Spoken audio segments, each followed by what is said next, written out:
नमस्कार। आपका आपके अपने YouTube चैनल ज़िंदगी के हर रंग में स्वागत है। तो आज हम बात करेंगे दंड के बारे में। दंड कितने प्रकार का होता है और दंड में क्या क्या आता है। तो आज आईपीसी की धारा 53 में ये बताया गया है, दंड के बारे में आईपीसी की धारा 53 में बताया गया है कितने प्रकार का दंड होता है। तो अपराध इस भांति के, देखिए इसका मतलब लॉ की भाषा में ही हम लोग जानेंगे, फिर आम भाषा में भी जान लेंगे। तो इसमें दिया हुआ धारा 53 अध्याय 3 दंडों के विषय में। तो पहला दिया है दंड, अपराधी इस संहिता के उपबंधों के अधीन जिन दंडों से दंडनीय है वह ये हैं। वे कौन कौन से दंड हैं ये देखते हैं। पहला है मृत्यु, मतलब मृत्यु दंड होता है, जैसा भी क्राइम करते हैं उसी के हिसाब से दंड दिया जाता है। तो पहला है मृत्यु। दूसरा है आजीवन कारावास। दूसरा दंड क्या है? आजीवन कारावास है। किसी को मृत्यु मतलब किसी को जो है फांसी की सज़ा हो सकती है, जिस तरीके का उसने क्राइम किया है उसी हिसाब से सज़ा मिलती है।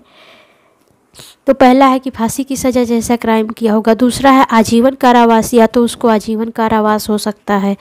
ये तो क्राइम के ऊपर डिपेंड करता है किस तरीके का क्राइम है, उसी तरीके से सज़ा मिलेगी। तो पहला हो गया मृत्युदंड, दूसरा हो गया आजीवन कारावास, और तीसरा जो भी था ये मतलब अब आईपीसी से निकाल दिया गया है। ये काला पानी वगैरह ये सब था, तो ये अब आईपीसी में नहीं है, तो इसको निश्चित कर दिया गया है। ठीक है। और चौथा है कारावास। कारावास दो तरीके का होगा। पहला है जैसे कठिन कारावास, और दूसरा है कठिन अर्थात कठोर श्रम के साथ, मतलब वहाँ खूब सारे काम भी करने पड़ते हैं, श्रम करने पड़ते हैं, मेहनत करवाते हैं, कठोर कारावास वो होता है। और दूसरा है सादा कारावास, ऐसे आपको ले गए और बंद कर दिया, वहाँ खाए और उसी में बंद रहे, खिलाए सोए उसी में बंद रहे, सादा कारावास। और कठिन कारावास में वहाँ आपको काम भी करना पड़ता है। ठीक है, वहाँ श्रम मेहनत करवाते हैं, ये कठिन कारावास हो गया। और उसके बाद में है इसमें पांचवा संपत्ति का संप्रहण, मतलब आपकी संपत्ति का आहरण कर लेंगे, जिसमें कुर्क वगैरह ये सब चीज़ें आती हैं ना। और ये हो गया आपका पांचवा। और छठवां आपका है जो है, छठवां है जुर्माना। और छठा आपने कैसा क्राइम किया है जैसे उसमें जुर्माना आपसे लिया जाएगा, तो ये छठा है। तो 6 था पहले, लेकिन अब 5 है, जो कि तीसरा निकल चुका है, निश्चित कर दिया गया है। तो अब 5 तरीके का कारावास होगा। ठीक है। तो इसमें थोड़ा सा टिप्पणी है, छोटा सा, इसको देख लेते हैं। आजीवन कारावास का अर्थ है दोषी व्यक्ति की जीवन पर्यंत तक का कारावास। मतलब एक दोषी, आजीवन कारावास का मतलब है कि कोई दोषी व्यक्ति जो है, किसी ने जो अपराध किया है उसको उसके जीवन पर्यंत, जब तक मतलब वो जिंदा रहेगा तब तक कारावास रहेगा।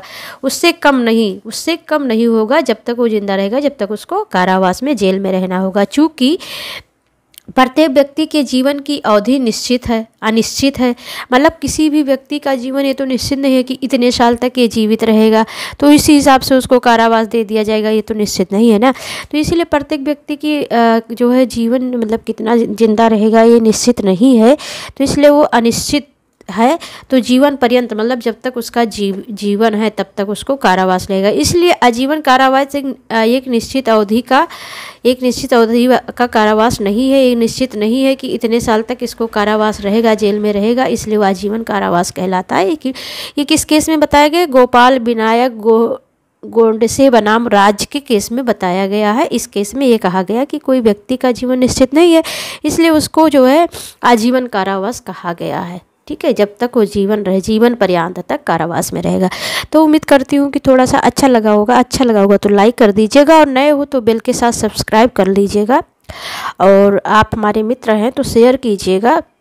और आप लोग थोड़ा सा बताइएगा और किस टॉपिक पे वीडियो बनाना है। थोड़ा सा अगर कुछ भी कमी हो या सुझाव या कुछ भी बात करनी है तो आप हमें कमेंट बॉक्स में बोल सकते हैं। ठीक है, तो फिर मिलते हैं अगले टॉपिक पे, अगले सेक्शन के साथ। तब तक के लिए बाय। अपना ख्याल रखिए, मस्त रहिए, खुश रहिए, बिंदास रहिए। Bye bye.